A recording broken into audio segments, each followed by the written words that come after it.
It's the Nintendo Gamecube, one of the most undervalued Nintendo consoles to date. Except for like the Virtual Boy. It's pretty cool, but not as cool as the Gamecube. The Gamecube, released in 2001, was Nintendo's first CD-based console, playing a mini type of CD. It was competing with the PlayStation 2, which sold 155 million units, the best-selling console to date, whereas the GameCube only sold a minor 21 million. It was definitely the losing console in this war. You have some great games for the GameCube, such as Top Gun, a lot better than the NES Top Gun. Star Fox Adventures, which is considered to be the worst Star Fox game in the series, but I happen to like, because it's like a Zelda clone, and I like Star Fox, so it's like Zelda Fox. It's amazing. You also have games like Metroid Prime Echoes, the best game ever. It's definitely better than Metroid Prime, or Metroid Prime 3 Corruption.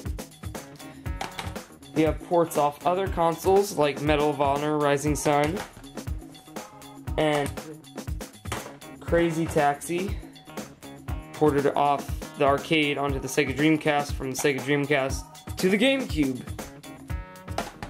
Another Medal of Honor game. You got Frontline. I like the Medal of Honor series. I wish it would have survived till today. They could have made some great World War II games. And then you have childish titles. Frogger Adventures. The worst game I've ever played. It's definitely the worst game ever. The GameCube is a very nice console, featuring 4 controller ports, whereas the PlayStation 2 only had 2. You needed an adapter to use 4. It had nice memory card slots in the front, slot A and slot B. I have a third-party one, but it sucks, but it's all I could get my hands on. Plug it in right there, and then you're ready to save your games on your GameCube. It's got a fan right there, got a bunch of stuff on the bottom.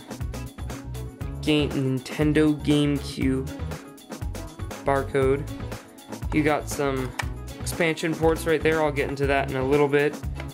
You got serial port number 1 and serial port number 2. And on the back of the system, you have your AV out, digital AV out, and power. Oh, power. You couldn't see that, could you? Yep, and it looks like a cube, which is a definite plus for the GameCube. Now, the GameCube had its share of peripherals, one of them being the GameCube Game Boy Player. Now, what the GameCube Game Boy Player would do is it would allow you to play Game Boy games on your GameCube, so you could play them on your TV.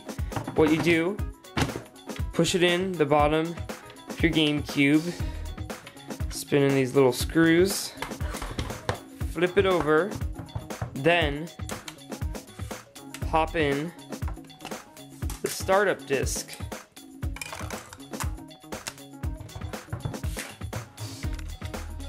And you're ready to play some Game Boy games on your TV using the GameCube Game Boy Player. You put the cartridges in the front right here, like Lego Star Wars, and then once you're done, you just push the eject switch, pops the cartridge right out here. Let me show you that, because it's amazing. Look at this. Amazing. The GameCube Game Boy Player, however, does not allow you to use Sega Genesis cartridges. It will not fit, no matter how hard you try.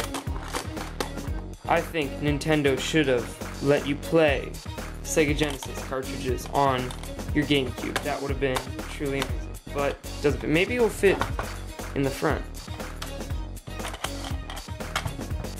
No, it doesn't.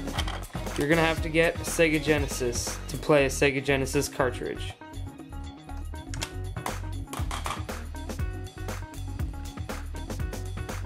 the GameCube had one of the best controllers I feel has been ever made, beside the Sega Genesis controller. It looks a lot like the Xbox 360 controller, except it's like missing one of those little, whatever you call them, right there. It feels very solid in your hand, other than the fact that it's very flimsy and cheap. It feels good in your hand. You got 2 triggers on either side, A button, B button, X, Y, C stick, which is not the best thumbstick, but it will do. It will do. Not meant for FPSs though, for sure. You got the suckish D-pad right there, and the really, really nice analog control. What you do to put this controller in, you take your GameCube, in case you didn't know how to do this. You take it, and if you want to put it in the second player slot, put it in. If you want to play it in the first player slot, you put it in there. Now, the GameCube is a very nice console. It was undervalued and looked over at the time. With the Nintendo Wii, it has full backwards compatibility. So what is the point of getting a GameCube? Well, the point for me is for the GameCube Game Boy player.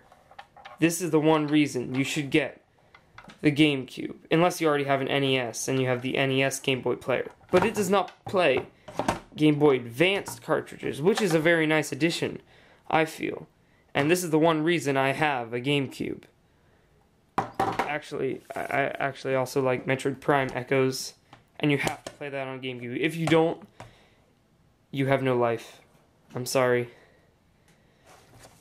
So back to the GameCube. It's a very nice console.